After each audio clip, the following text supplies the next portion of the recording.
Hi, I'm Debbie Raymond. Hi, and I'm Bob McDermott. Welcome to Paranormal and Beyond.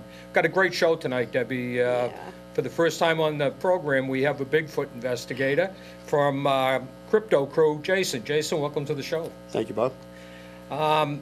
This is an interesting subject because there's a lot of debate about what Bigfoot really is. How long have you been investigating Bigfoot? I've had an interest in the subject for as long as I can remember. I've been actively investigating for about 8 years now. 8 years. Wow. Wow. Yeah. And where do you predominantly investigate? Mostly in the seacoast. You know, I'll hear of a report, contact the person reporting, go check out what they have to offer. Sometimes I just go out myself and see what I can find. Yeah. Wow. All depends on... You know, one of the questions we get a lot of is what is the difference between Bigfoot, Yeti, and Sasquatch? I actually have heard that question a bunch of times already, and frankly, there's not a whole lot of difference except for geography. I mean, Bigfoot is considered to be an American entity. Sasquatch is the Indian name for the same creature. Oh. And the Yeti is pretty much the same creature in the Himalayas. In the Himalayas. Now, when I've seen depictions of the Yeti, at least, it seems to be more vicious looking in not necessarily photographs of it, but drawings of it and people that have cited it. Is the Yeti that much different than Bigfoot here in America? Well, obviously, having never been to the Himalayas, Right. never having a chance to see one myself, I can't say definitively. However, I would imagine a more hostile environment, a predator would have to be a bit more ferocious, if you will. Like a snow leopard, for instance, is a little more ferocious than your typical jaguar. Right. And we have to remember there's survival there and techniques they need to learn in order to survive. In the Himalayas, it's a lot different than here. Sure. It is. But I'm very interested to find out when you said 8 years ago. But did you have an interest when you were a child, like about Bigfoot? Did you hear stories? Like what piqued your interest to want to be able to investigate it? Because this is out of the norm. You know what I mean? Like this is something so different and unique that it's like it had to come from somewhere. I can very easily answer that question with 3 words. Yeah. Patterson-Gimlin footage. Oh, okay. So that's great. Yeah. You know, for those at home that don't know what that is, Right. the Patterson film, which can be Googled, I would imagine. Absolutely. Correct? You can Google that. YouTube, Google. Right. It's all there. Is a film that was caught in, I Yes. think, the Northwest wilderness. It was in the Pacific Northwest. And it was taken by a fairly amateur, but when it was run, it showed a picture of a Bigfoot very clearly. When you watch the film, you can see it. And the interesting thing is, over the years, they broke that film down scientifically to see if the movement of an individual in a suit would be the same as a human. And the conclusion, I think, Jason, was that it was not a human in a suit making these moves. Right. Is that fair to say? That was the result that I had heard from those studies, but if we could back up a little bit further Sure, go ahead. Yeah. to the actual filming of the subject. Yeah. In 1967, who would have thought to make that subject female? Right. It was, if you watch the footage closely, it is very obviously female. There's, as they refer to them, pendulous breasts. Right. Who would have thought to do something like that back prior to the 70s? Because we really always look at Bigfoot as male. He. Right. Yes. Male, Right. correct? It's Yeah. natural. Yeah. And interesting enough, on the same lines, Deb, I don't know if you saw it recently, but there is, they released the Patterson film again, and now have identified something in the background. I don't know if you saw this or not. It was on the internet the other day. And let's put a disclaimer out here that 90% of stuff in the internet may or may not be true. We understand that. But this showed the same Patterson tape, but in the background is this little dark figure that kind of comes up and then goes back down as though it's hiding. Following the lines of Jason, what Jason just said about it could be a female. Right. They now think this was a younger Bigfoot that was with this female, but hiding because of the people in the area. Have you seen that, Jason? Absolutely. So tell me what your opinion is of that particular shot. From everything that I have learned So far, things that I've seen myself, I have no reason to believe that those were not juvenile Sasquatches Wow. that were doing what they are typically known to do by researchers. That's basically hide off into the side, waiting for mom to say it's okay to come out. Right. Yeah, right. And she saw Mr. Patterson and Mr. Gimlin, and she was not giving that signal, so they were, I Hiding. would assume, hiding. Yeah, trying to Right. stay If I was- safe. if And I that's was to so put with a myself lot in of that animals in the scenario. wild, correct? It I is, mean, it's true. yeah. And what's even more gets me excited about this, I mean, we have to procreate with the male. Right. So that means there are, there's, basically, they're living among us. Right. And males, females, and children. So that's really what's, Yeah. if we put everything together, that seems to be what it is. But do you think that the footage that's on the internet now is mostly female that people are catching, or what have you experienced in terms of that? From one bit of footage to the next. Yeah. It could be male, female, Oh, okay, adult, yeah. juvenile. I'm just saying the Patterson and Gimlin footage, that subject is a female. Wow, okay. Harley Hoffman has also excellent footage, and I have every reason to believe that's a male. Wow. Just because has way more girth. Right. It's huge. Wow. Comparative to Patty, as they Wow. call the subject in the Patterson and Gimlin footage. So when was your first experience, and how did you come about that experience? I actually want to call it an opportunity for some reason. It was an opportunity. Yeah. It was May 8th, 2012. I was just walking the dog on the road that I lived on at the time. And all of a sudden the dog stopped and started staring off into the bushes. And I looked, and I didn't see what he was looking at. I saw a dark figure that I thought I saw moving.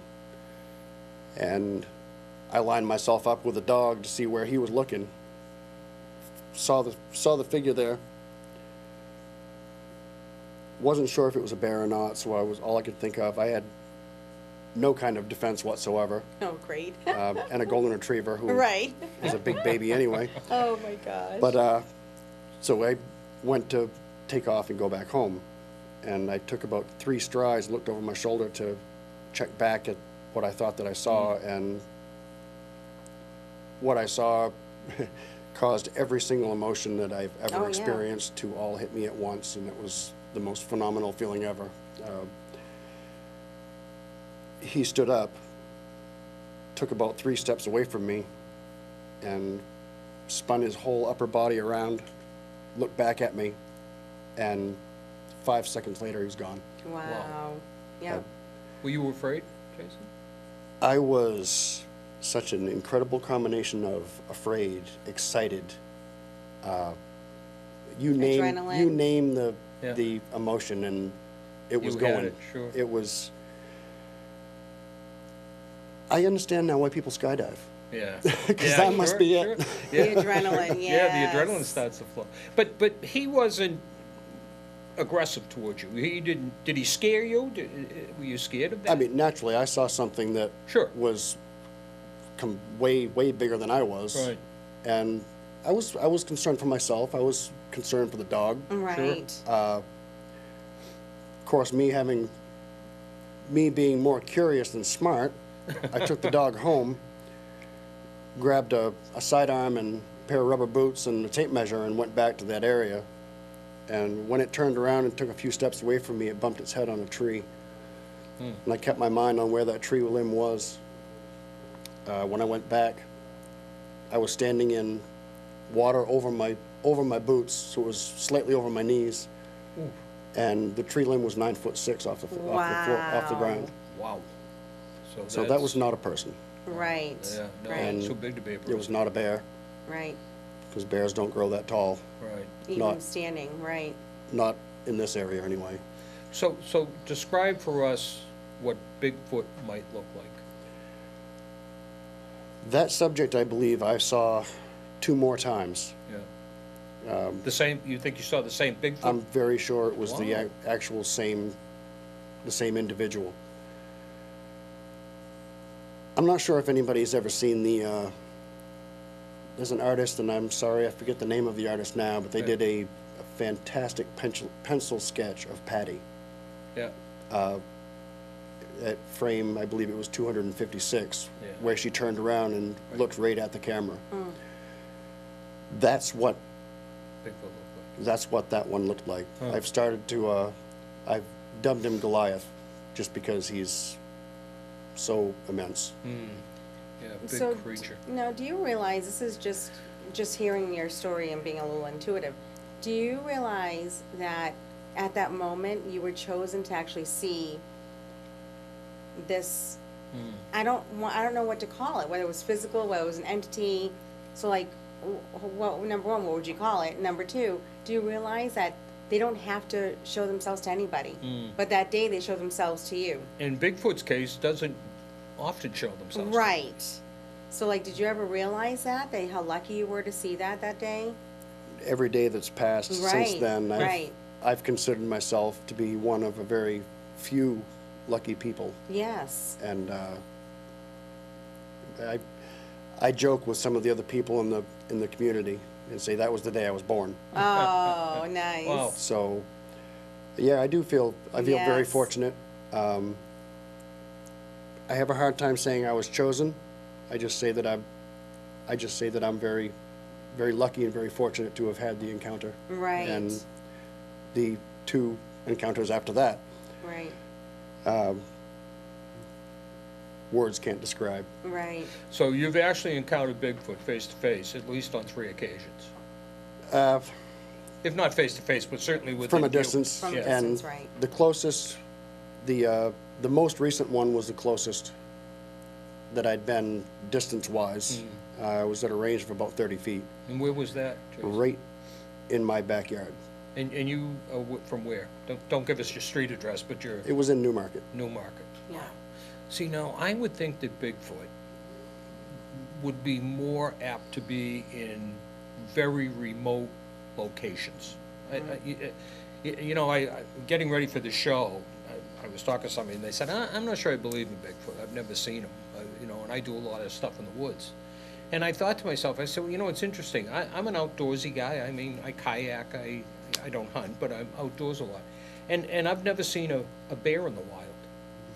I've only seen a moose in the Yeah. wild once. Yeah. So I don't think it's that weird that you don't see Right. them all the time. But Yeah. but wouldn't you think that, like in the Northwest, that area up there, somebody one time told me that within the United States there is 200 million square feet or miles, I guess, of woods. Wow. And the subject was, maybe with you a couple of years ago we were chatting about this, but why hasn't Bigfoot bones been found? Why hasn't there been skeletons? Why hasn't there been captures and so on? So, but with that kind of square footage, I mean, they could hide forever. Right. And the other thing is that we're seeing new animals discovered all the time. All the time. Not only under the ocean, but in forests. Yes, and that's why I said it's when you're talking and things, I just find it very interesting that I know you say you don't like to be chosen. However, they do everything builds on energy, and they do feel sometimes when they're not Trust. going to be hurt or they're not going. You know what I'm saying? I have goosebumps just saying it, and so apparently they knew that with you guys and the dog. You know what I mean? So that's why I believe that it showed itself to you, because it knew it was okay. That Yeah. very Yeah. well could be the case. Yeah. I chalk it up to that they're extremely intuitive. Very much. And yes. Yeah. And like most any, I mean, take your mountain gorilla, for instance. Jane Goodall took a little while for them to get used to her, but then she was living among them. Right. Right. And, That's true. That's I'm a not very good- saying that there's someone out there now living amongst a clan of Bigfoot, right. but, who's to say? Right. The other Yeah. thing I think that has to come into question when we say how come more people haven't seen them, this kind of thing, is what the population of Bigfoot might be. Right. And we've certainly seen populations that have decreased over the years. Leopards, for example, not so much lions, but some of the cat family have decreased a lot to where their populations are very, very few, and you're not going to see very many if there's very few. So is it a theory at least that Bigfoot does not repopulate a lot? I mean, you We don't know, have say a enough deer might have information, 3 or 4 Right. fawns, Bigfoot may only have one. Is that anything that's anyone's looked at? You know, frankly, I'm not sure, Yeah, and I wouldn't dare to guess one way or the other. I mean, I would assume that I would have to guess that reproductive systems are close to somewhere between human and ape. And typically, humans and apes can have an offspring every once a year. Right. However, like humans, they have to actually raise the young longer than most other members of the yeah, wild kingdom. right. Right. That may prevent them from having multiples. Interesting. And there's so And again, many there's nothing to questions. substantiate that. Right, Right, that's sure, what I mean, no there's proof, so yeah. many questions still there. Right. That I'm sure as an investigator, it's just, like, your world must open up to all these different questions, like, how come they're not as open and, you know, allowing us to, Observe. observe, I'm trying to find the right word, Mm-hmm. observe them and to learn more about their culture, is that how I wanna say it, than what we know of. You know what Mm. I'm saying? So it's very interesting how there's still so many questions that we have. Like, what's their diet like? You know what I mean? Like, that's the next thing on my Right, mind, yeah, is their yeah. diet. What do they eat, you know? One would have to assume again, just like any of the other great apes, Right. they're omnivorous. They'll vegetation. Right, Mm. yeah, If they have a prey item that they can catch and kill and eat, then right. there's no reason to believe they wouldn't. They're Wow. more than capable of it. They have the size, they have the strength to take down anything they want. Right, yeah, Sure, they can't have a lot of predators in the wild. I mean, just their size alone right, would at least make you believe that they can defend themselves pretty well. yes. I would assume that they have no Real predators. predators out there. Right. One would assume in the Pacific Northwest and up in Canada, Alaska, and those areas, they may have the occasional run with a grizzly. No one's ever seen it, no one's ever reported Right, it, so it's right. hard saying how it would turn out, but Right. Right, it would be And quite a yet brawl. yet they have found carcasses of grizzly bears that were mauled, and they couldn't have. explain, right? Am I right? I They're- mean, maybe you know of one particular episode of that? I can't remember the location now. I believe it was somewhere in Alberta that they found a relatively, what they considered to be a recent Right. grizzly bear demise. And there was literally parts and pieces of it all over. I mean, it was mostly skeleton at that time, so wow, It was hard to say. the law enforcement community and the scientific community wanted to say it was wolves and coyotes and Right. what have you. It's all open for interpretation. Yeah, Right, well, it sure right. is. I mean, It it certainly is. is. Let me ask you this, Jason. In your opinion, what do you think Bigfoot is? Is it a hybrid? Is it a breed? I mean, how would we define what Bigfoot is? Going from what I know, what I've seen, what I've learned over the last several years, I'd be very inclined to point towards Sasquatch is its own branch Right. of evolution. right, Of evolution? Yeah, it may be someplace in between the great apes and humans, but it's not really either. It's its own thing. right. And that would include the orang pendek, the yeti, skunk ape, all the other All the other ones. cryptid apes out there I just can't help, all the other ones have been pretty much discovered, with the exception of a few. I mean, That's why I think the intelligence of it, for being able to survive the way that it does, Right. with everything we have here to be able to look for it, or, you know, Right. I would hate for them to capture it because I believe in freedom, but to do anything of that sort is unbelievable that they're able to live the way they're living without the flashlight being on them. Do you know what Right. I'm saying? So Right. we have to look at the brilliant of that species. We have to. a lot of my fellow researchers and we lovingly dubbed them ninjas of the forest. Oh, yes. Because- I like that. If they don't want to be seen, you don't. That's exactly it. I have been out in the woods myself, Yes. and I've thought that I've heard things. At one point, during one excursion, there was acorns and pine cones being thrown at me, and I didn't see anything. Right.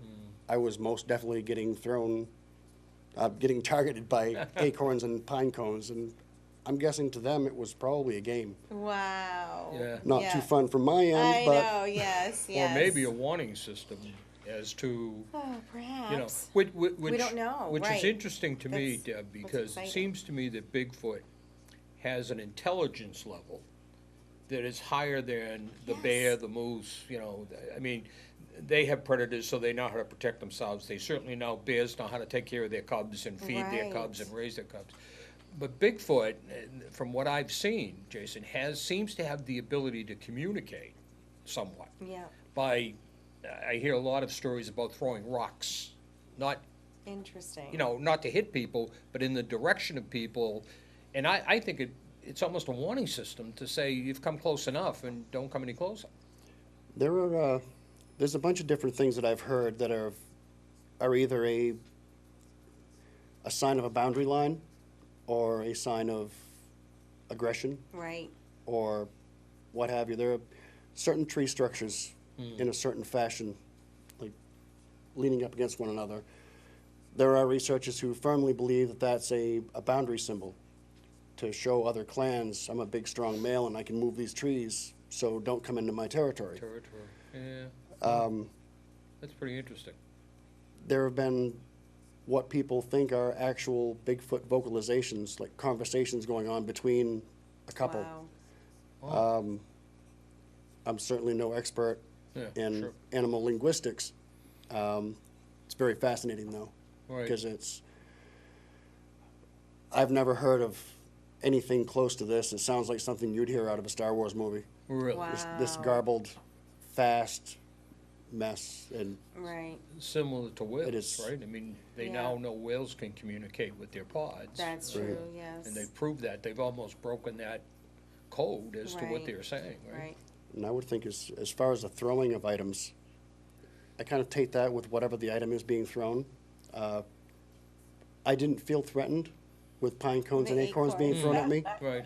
yeah. But there's a friend of mine, I probably shouldn't say his name, so I haven't spoken to him about saying Yes. so, who was in a canoe or a kayak, and he had a large boulder thrown at him, and it landed very close to his boat in the Ooh. water, and it made a large splash.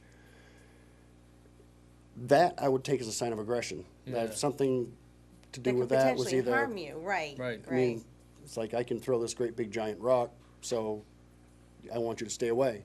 Hmm. I, And that may be the Wow. message. I'm guessing, if I was the female Bigfoot, that would be my message that my young ones are around, and I just don't want you around here. That's your one warning. So Right. does that tell us that Bigfoot probably travels in a family unit? Say yes. I just intuitively feel like it's yes. I really have to agree that You what? yes, I said intuitively, I think it's a yes. I'm like Yes. getting goosebumps That everywhere, they, so you know, yeah. that they travel in a I family do. unit? I feel like Because it's in a family a couple of unit. times in this conversation, you brought up female. Yes. Right, female aggression against, maybe she's worried about her Yes. small ones. But it seems to me that the male must be present somewhere. Or does the male leave? I mean, does the male See, go on these to are, I think, all to things that we repopulate? question, right? Yeah, no, these are things that I would love more than anything to be able to say sure. precisely what the case was. Yes. My belief is they travel in family groups that are commonly referred to as clans. Usually consists of an adult male, adult female, and one or more juveniles. Wow. Imagine Wow. that. That's amazing. What about the other experiences that you had? Because you said you had 3 altogether, Yeah, one was or opportunities. just a really quick one because I guess I spooked him and he spooked me at the same place that I lived in Newmarket, about a half a mile from where I saw him the first time. I went out to take the garbage out to the dumpster that we had, and when I went out the door and flipped the outside light on, he was going into the dumpster. Oh And my looked gosh. at me and dropped the lid of the dumpster and just, Took off. Wow. What time of day was that? this was, I remember it was warm because I was wearing a t-shirt outside. Oh, Wow. So it was summertime, and it was dark, so it had to have been 10. Yeah, I keep feeling it was dark outside when you, wow, wow, The first time was about 3 o'clock in the afternoon, which was kind of strange. Wow, wow. the daytime. Yeah, Yes. bright, I mean, right in the middle of the day. And if you pay attention, he says about a half a mile from where he had the first opportunity. Right, so that Bigfoot's So in there that is that area. footage there, you know what I'm saying? Oh, yeah. That, yes. The third time was about 50 feet from where I saw him the second time. Oh, yes. The second time was out the front door. The last time was out the back door, and I thought that I heard something. It's kind of funny, I referred to the dog as my Sasquatch warning system, because he started, every was. time he would start acting funny, my wife and I would hear things being tossed at the back of the house, light items, whether it be Yes. little twigs or whatever, and the dog would start reacting to that. Wow. He started reacting, and I thought that I'd heard something outside, so I grabbed my flashlight and camera and stepped outside. And at first I didn't see anything. Out the sliding glass door, I had a deck. You step down off the deck, and there was probably 30 feet of lawn. I took a few steps down towards the back tree line, and I heard something, and I spun around and showed him my flashlight in the direction that I saw it, that I heard the noise rather. And standing straight in the beam of my flashlight was who I feel to be the same individual that I'd seen Wow. twice before, and raised one hand up in front of his face to block Oh. the light. Mm. I lowered the beam of light down to about his belly. He real slowly dropped his hands, turned around, give me a little, almost like a huff, sort of like a, and Oh turned around my and walked away. gosh. So I guess I kind of annoyed him a little bit. Wow. Now, have any of your neighbors had any experiences? That they admit There's- to?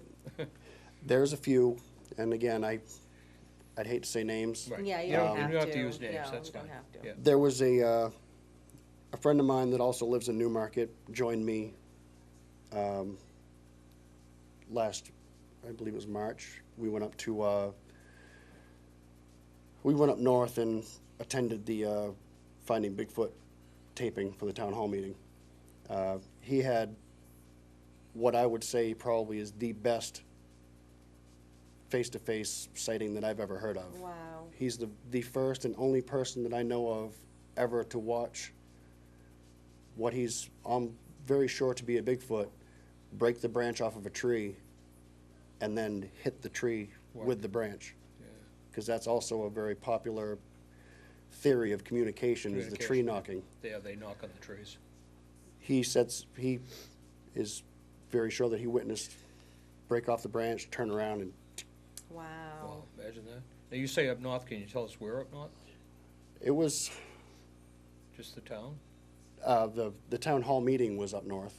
The area that my friend had his sighting was actually about 5 miles from where I had mine, but it was 10 years difference. Wow, imagine that. That is unbelievable. Yeah, it truly is. So obviously, some of your neighbors have had some experiences. So this Sasquatch is in this area for sure. I mean, he's at least shown himself 2 or 3 times in the Yes. same Newmarket area, correct? There's no doubt in my mind that there was at least one, and I'm pretty sure I would want to say 3 All right. in that area. Wow. I haven't had a sighting, and I haven't heard of any reports in the local area for a couple of years. I'm not positive if that means he's moved on, Hmm. but it would, Or just hiding? he could What be does your hiding. intuition tell you? My intuition tells me that they're smarter than any of us and they migrate, Right. and he's simply not here year-round. Mm-hmm. Birds are smart enough to go south when it gets Correct. cold up here. Yes. Really? And I've also thought on numerous occasions, how could a primate with, for the most part, a bare face, bare feet, and bare hands Yeah. survive a typical winter in New Hampshire, Yes. or the Pacific Northwest, where the temperatures get well below zero, and Right. any of us would die of frostbite. Right. They probably just leave. Oh, and migrate. Wow. Which would have to be a long migration. I mean, I would think so. Right. you know, I mean, The you'd have to only- get down south to Georgia Yes, and or I keep someplace like thinking that. about water, you know, because it's almost like the easiest way to travel, because Is on water. foot, as you know how long it takes us Right. to get on foot.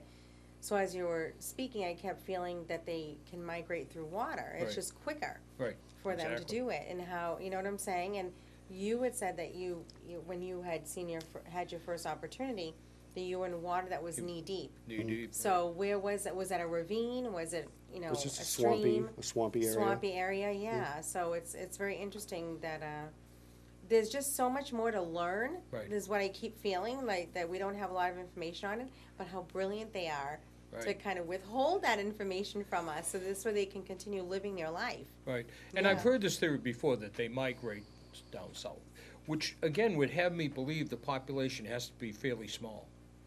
Because if the population was Right, can big, you Debbie, imagine, right? and they were migrating at around the same time of the year, like, I'm trying to think of the herd, is it deer or sheep that migrate someplace?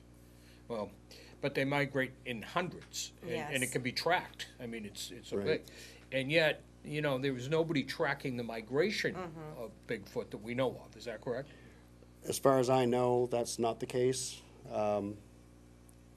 The only, so to throw the monkey wrench in the whole migration thing, Yep. I could bring up the Japanese macaque, the snow monkey, who was snow able to withstand sub-zero temperatures in the Right. mountains of China and Sure. Japan. Well, so do bears. I mean, Yeah. if you think of bears, I know their feet are padded, Right. but they walk on all fours, Yeah. and they actually go hibernate for the Right. winter, I assume, and Right. they dig into a cave, and their own body heat and the fat that they've eaten through the forest and everything else Yes. keeps them alive until spring. So maybe this Bigfoot does the same thing, that they Right. actually hibernate someplace. Well, it goes to show that we don't have a lot of information Right. on it, which is why we wanted to have someone here Correct. to discuss these little things. But you can tell we don't even have a lot of information. That goes to you looking for it yourself. So this goes into his investigations and where you go with it. Do you just go by a phone call, or do you go by your gut instinct? How do you go about doing your investigations? Generally, I get a message of some sort, whether it be a voicemail, a text, a Facebook message, Yeah. an email, any number of those. If someone contacts me with a report, or they contact the crypto crew and tell anyone in the crypto crew about a report from this area, I'm usually the next one to find out about it. In which case, I turn around and contact them, and if they're willing, I come out and look around and see if I can find anything to try to educate them and ease their mind on what they may or may not have experienced. Right. Now, what is the crypto? Yeah, I was crew? just gonna ask that Yeah. question. Tell us about the crypto crew. The crypto crew it's basically we do mostly cryptozoological, your cryptid creatures. We do some UFO stuff, and if we have an interesting ghost report, we'll absolutely report on that. But just a group of people scattered all over the U.S. that, although I don't know if any of us have met in person yet, we're very close. Being so spread out is actually, I think, So how a many good thing. people do you think are involved in the crypto crew? I believe we have nine altogether people. now. Nationwide? Right. Yeah. That ranges from, I'm the furthest northeast, right here on the seacoast. There's a couple in Oregon. There's a young lady in Washington. We have one of the best writers that I've ever come across, Doreen Fisher, is in Florida. And our founder, Thomas Markham, is in Kentucky. Wow. So again, this kind of drives to, why isn't there more pictures? Why isn't there more hard evidence that the real investigative group here is fairly small? Right. Nationwide, 9 people. In this group, yeah. Yeah, I mean, it's Yes. fairly small. So that kind of lends to that, why that there's not a lot of that evidence, because there's so few of them to begin with, and very few of us looking for them, Right. right? I think a lot of the problem is there are people who go out looking for them. And I'm not going to say that if you're going out into the woods looking for birds or looking for Bigfoot, that the Right. Bigfoot know one way or the other. I just think that they're generally cautious. They don't really care why you're there. But if you're there, they're going to stay hidden. if they have the opportunity. And there are so many novice researchers who are going out meaning the very best that they possibly can, just trying to get some evidence. But they're going about it in such a way that it could be disturbing to the environment and not safe to them, maybe. and Right. not safe to themselves or the possible Bigfoot clan that they're nearby. This is what we say a lot. You know, we interview a lot of people, and we try to spread that things should be honored and not desecrated. Do you know what I'm saying? And again, I know you support me in this. Oh, I do. That Absolutely. we should honor the investigations when it comes to Bigfoot or Sasquatches or anything like that, versus just trying to get information Right. for numbers or for money or for anything like that. So you're doing the right thing. Right. You are. You're doing the right thing by doing what you're doing, and I think that's what's keeping you going, is you're honoring it versus desecrating it. Right. The best thing I can say, and it carries the entire crypto crew, is it's not about the money. Right. It's not about the fame. It's about the truth. Right. You mean you're not getting rich doing this? I am not even close. You know, and I think this is a good time to point this out to people. Whether it's ghost hunting or mediumship Yes. or Bigfoot investigations, you know, until you have studied up on this and understand what you're doing, talk to the professionals a little bit about this, it can be very dangerous. Right. Whether you believe this or you don't believe this, whether you believe in ghosts or you don't believe in ghosts, it's irrelevant. What's important here is if you want to be a ghost hunter, you want to hunt Bigfoot, you need to have some background information, Yes. you know, to understand it. You need to go to the experts for that, to say, hey, I'm interested in getting involved in this. I really worry, Debbie, that sometimes. I would make the phone call. Like if Yeah. I figured, because I walk the two dogs all the time. Right. That if I even felt I'd seen something like that, oh, no. I would call right away, because I have no Right. understanding or education on it. And at the same time, I'd be sure on who I made the phone call to. Correct. So I wouldn't just want to give that information to just someone who's going to tear it apart. Right. You know what I mean? So So it's, why don't you, at this point, give Yeah. our viewers at least your website? You have a website that they can go Sure. to? And what's the website? www.thecryptocrew.com. Okay. You can navigate all over the place. You can check out the individual researchers, some of the wow. stories that they've provided, you can browse through some of the articles that Doreen has written. There's tons of different spots on the website Right. you can go to. You can check out videos, new releases. You can go into the archives. oh, I like that. It has Yeah, it's good. it has a interactive map it shows you a map of the U.S. and it has pinpoints of Sasquatch sightings, UFO sightings, and ghost encounters. Wow. So that's a good It's website. Yeah. it's very Informative. Tom did a yeah. great job, especially putting that interactive map together. And of course, they can reach you through the website. Is all the information on there? So this way There they is. can get a hold of you if anyone. Yeah, anyone that wants to get a hold of anybody on the Crypto Crew, there's a link there. You can contact them. Chances are you'll be in touch with Tom. He's a great guy. Always anxious to hear people and what they have to say, and whether it's just an opinion or Right. whether it's a report.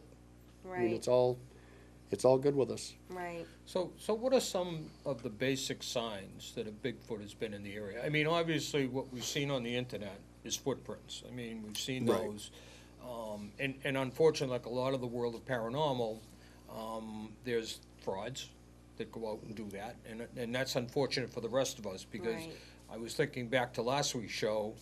It was very passionate, and when we did the show on Titanic, Yes. we were all sitting here very emotional. And I could see the passion in you for this. Oh, I mean, absolutely. I was thinking of that Yeah. when you were talking before. The passion is unbelievable. Yeah. So, you know, I really feel bad about frauds, because they really don't understand what they do to us, Right. researchers that are really trying to find the truth. Right. And I know Jason from past experiences, and I know you feel the same way. Is I just want the truth. I'm not sure that I'm really a big person in trying to drive the truth one way or another. Right. But when you commit fraud, you taint the whole thing for everybody. Yes. But that aside, because we always zero in on the frauds, we never zero in the one we can't explain, unfortunately. Right. What are some of the signs that a Bigfoot may have been in the area? When I go out in the wood, when I just decide to take a random walk, and I go into an area that I haven't seen before and haven't been in before, the main things I do is 3 things wide open: eyes, ears, and your smell. These things absolutely reek. Well, they do. It's the most pungent, rotten catalytic converter, bad egg, I and kept skunk feeling- smell. I know it feels Really? terrible, it sounds terrible, but I kept smelling urine smell when we were talking. So I Okay. don't know if that has anything to do with it, but I kept feeling that, because I'm a medium and no one here smells like urine, guys. But I kept feeling or smelling that kind of odor, so I didn't know if that had anything to do with it. I didn't know you were a medium, but that very well could be it. There you go. Yes, I'm a medium. He doesn't so- tell me these things. That's why I always say This show is intuitive. based on We have surprises. All surprises, surprise! Really I going know, from so the hip yeah. now. So that's why I kept saying intuitively, or I kept feeling that, or whatever, because when you were talking, I kept seeing some of the visions there, and I don't know whether it was a telephone pole, whether a dumpster was, or There was, actually. yeah, you know what I'm saying? Because I kept seeing that because I saw his face, and that's why I was like, "Wow, you're telling me the truth." You 'Cause saw I'm the a Bigfoot medium. face. I did. You did. Yeah. So you know what I mean, and that's part of being a medium. So and I get goosebumps. So you're telling us the truth, you know. So We get surprised twice. Yeah, Not only is she a Yes. medium, but she's an accurate one. yes. So yeah, and I just felt like it was like that when he said Yeah. pungent, I really got like almost a urine smell. So what causes this odor? I mean, bears really don't have that. Deer don't have If it, he's in a correct? swamp, and that's what else I was thinking too, in the swampy smell, if they're really furry and hairy, and then getting out and just kind of having that. Well, you know they are what I'm very saying? hairy, correct? Yeah. They are. I mean, They all are. reports have been Right. very hairy and Yeah. It's a Yes. majority of the body is covered with hair. I've heard Right. some reports that the chest was sort of bare, some that the face had less hair than others. Yeah. Yes. The one that I saw had probably as much hair on his face that your typical mountain gorilla would have. Really? Ooh. It didn't have the protruding muzzle as a gorilla would. It was Hmm. more flat but more pronounced than yours or mine. Right. It was very, very broad. He Very was. broad He has shoulders, shoulders yeah. like that, I felt. Yeah. But I About- mean, I would bears, guess about 3 foot wide. Yes. 3.5. Yeah. you know, Yeah. bears, deer, they don't really have that smell, correct? No, they don't. And they're in the wild, so I wonder if it's his diet. It could be a combination of the diet. It could be, I mean, people generally smell when they don't shower. Correct. That's right. Right. Yes. Just simple body odor. Right. If they perspire, Right. So go back then to. that could be a very simple answer. And bears don't.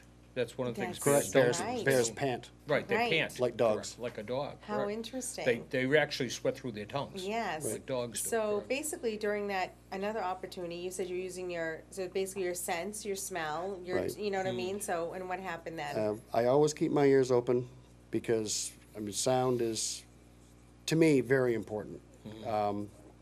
I've gotten now so I can tell the difference between what could possibly be a vocalization as opposed to a barred owl. And they are strikingly similar. Wow. Oh, A lot of people even say that Sasquatches are excellent mimics. And Wow. that's one of their favorite things to mimic. really? Unsubstantiated, but But I've still. heard what sounded like a barred owl, but it sounded like a gorilla doing the noise. Right. Interesting. Yeah. It is. And of course, the things I look for, the most obvious things that stand out, I check for limbs that are, I'm 6'4". If I can't reach the limb that is broken on a tree, then I consider that a very good possible sign that there's been one through the area. Right. I can reach up almost 8 feet. Wow. And your average bear doesn't, even when it stands up, which bears can do, by the way, they Oh, can't sure. get up on their hind legs, but they don't Wow. stand that high. No, I mean, in this area, a large black bear would probably stand, if I was to stretch, maybe 7 Yeah, I was feet, gonna say 7 6, foot. 7 Wow. feet, yeah. But the most curious thing that I always love seeing, because there's no explanation for what it could possibly be, is it's referred to as a tree twist. I didn't bring it or provide it, but I have a photo that I took myself of a tree that was about 4 inches around, 4 inches diameter. Which is a good-sized tree, It is. yeah. And it looked like something had grabbed a little bit lower and a little bit higher and literally twisted the tree and bent it over. So the bark and everything is just, The fibers were still connected, yeah, but twisted. but they were twisted open. The amount of power that would take. I Wow. mean, the only other thing that I can think of naturally that could do that is a tornado. I've not Or a twister, heard yeah. of many twisters in New England. But then you'd see a lot of damage. There would and- be a swath of damage. This was Right. one tree amongst hundreds of thousands. Wow. Wow, that's really, See, these are things that are unexplained and I mean, it's amazing. a lot of people love the stick structures, and depending on how they fall, how they look, I find them very intriguing also. But they're not conclusive. I mean, a lot of times, just your normal windfall from a Sure. good windy day can make branches fall off trees and land in a certain way to look sort of like a teepee type configuration.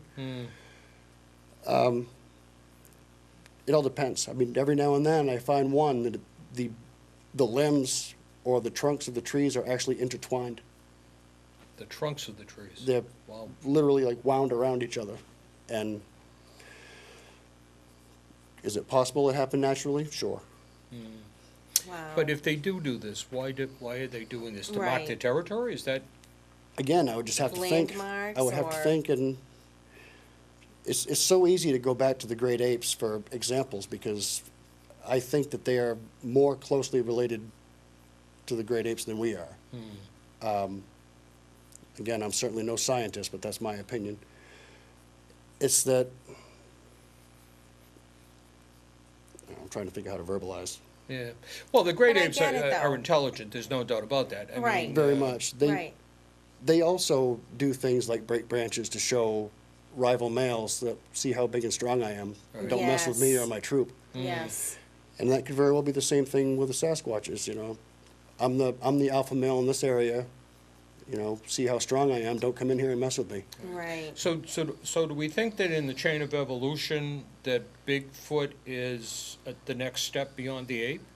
Or prior to the ape?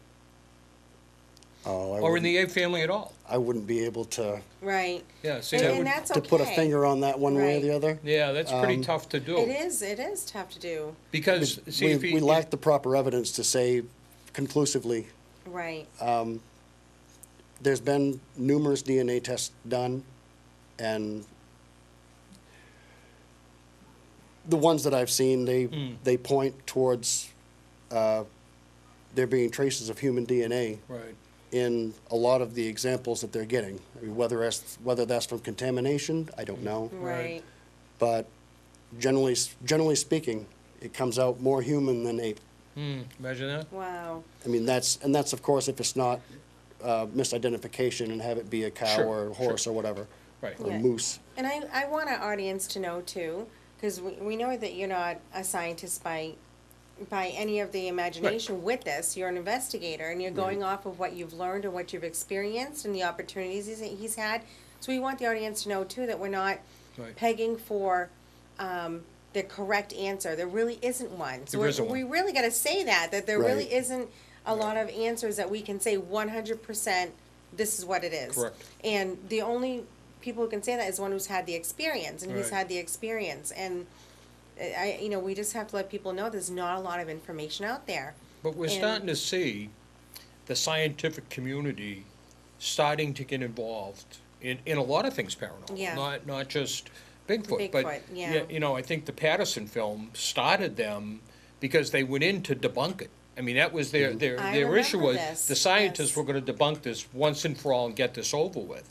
And, as I recall, the way they did it, they took a human, and they put him in a suit. Yes. And they videoed him, and then they took the Patterson film and matched it to muscle movements, joint movements and stuff like this, and could not debunk the film itself. Yes. But more importantly than the film itself, they couldn't debunk what it was being filmed. You know, to say the film was phony is one thing, but what are you saying about what was filmed? Correct. That's what's really Right. important, and they could not debunk that. Is that correct? That's my understanding also. Right. I mean, the The subject in the Patterson-Gimlin footage, the interesting part of that, and Jeff Meldrum pointed this out on a documentary that I saw, that subject had what was called a pendulous stride. Right. Meaning from the knee down, it had a strange way of swinging to place its next step. Right. And it's very, very difficult for a human to replicate that. Right. Wow. They couldn't recreate that in all of Right. the tests they did with the human in the suit. And Wow. they actually tried it. They said, we want you to have this, walk this gait about you, and they could not recreate it. Wow. So, but by the way, in fairness to everybody, because we're talking about the Patterson film, there's been other very good films that have been out on Bigfoot and caught Bigfoot. Patterson, I think, got most of the attention because of the scientific community got involved in trying to debunk it. Yes. So it took a life on its own. I think the Patterson footage, I think, is still king of all the footage because it was the first. It was the first. And correct. as far as I'm concerned, and arguably, there are people I'm sure that will disagree, but in my opinion, it's still the best. Still the best. Far and away. Yeah. It's the one that no one can say definitively is a fake. Right. Regardless how many people say that they knew Wow. the guy that was in the suit. Right. They can't prove it. You know, Debbie and I talk all the time about evidence, because evidence is paramount to what we all do. And people always say to me, well, have you ever taken a picture of a ghost or a spirit?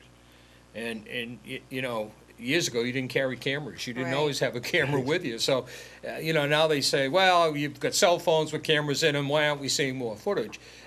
You know, I don't buy that. I don't buy that argument at all. So, Either. see, you don't buy it either, correct? No. Okay, good. Because frankly, we don't think to go out and say we're going to take a snapshot Like of if you Bigfoot. take if Right. you take the trash out, Right. Like, do we bring our cell phones? You leave them on the counter. You know what I'm That's saying? correct. So Right. I take the dogs for a walk. I leave which is awful. I leave my phone on the counter, but I really should bring it with me. Absolutely. But do you Something, see what I'm saying? So it's like it's those things that we don't think about sometimes. Correct. And I can only yes. say it this way because I know I've been there. Yeah. The first experience that I had, I got a snapshot. It was from probably 300 feet away. Frankly, it was a horrible picture. Yeah. It was grainy, it was shaky, it was a little fuzzy. Oh my gosh. And that being is because I saw what turned out to be a 9-foot-plus bipedal hair-covered creature. Absolutely. Right. And I don't care if it's that you're watching a UFO fly overhead, Right. or if you're watching a Bigfoot rummage through your dumpster, Right. or if you see a ghost making Cheerios in your Right. Yes. dining room. Yeah.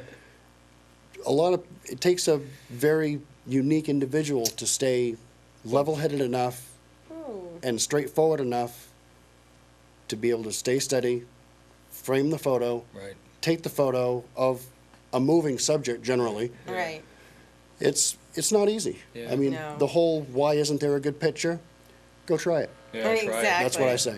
Right. And that's why I think there's no real good pictures of ghosts. Right. I mean, it's true. you know, when you look at the UFO pictures, which we see a lot of because they come in all over the world with Right. cameras, they're always shaky.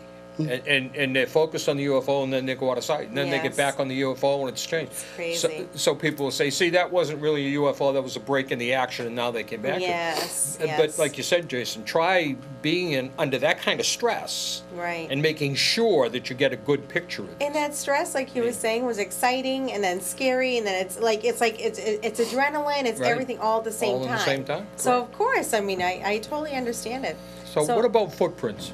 Jason, this is always asked Footprints. That's the Mac Daddy of all evidence. of me. Yeah. I mean, have you captured a lot of footprints? I have seen several. I got one very good one. And it was actually the night that I saw him behind my house. It was the night after, Wow. the morning after. You caught it. There was a print right there. It was all tall grass and stuff, I and there knew was a it, spot yeah. where there was a bit of water, and he happened to have been standing in that puddle, and there was just enough mud and stuff, so it Left flattened down the grass, Yeah. and left a very good print. And I got extremely good photograph of that. Wow, that's Oh, great. that's great. Well, listen, we knew this was going to be a great show. We did. We were so I- excited. Like I say, in a different life, I knew Jason, and he did a great job before he did a great job again. So we really appreciate you having you here. Next week Yeah. on Paranormal and Beyond, we are going to have on Who do we have? Eric Knapp, the Oh, ghost, that's big right, ghost that's hunter from right. New Hampshire. That's Yeah. right. And in our future shows, we're going to have on the witch. The witch has finally decided to come on. It's going to be a great show. Yes. And we're going to have mediums on with you. so- Awesome, yes. yeah, But I'd like to have Jason back too, gonna perhaps have in the Jason back. fall. Yeah. For Sure. some reason, as a medium, thinking, I'm hearing that you may get some stuff for us by the fall. And With any luck. perhaps, perhaps have him back, and then he Great. can share with us anything that he found. That'd be great. So My thank you pleasure. for having us. Thank Yeah, you. thanks for Appreciate being it. here. Yay. And thank you for watching Paranormal and Beyond. Stay tuned next week for another great show. Good night, all.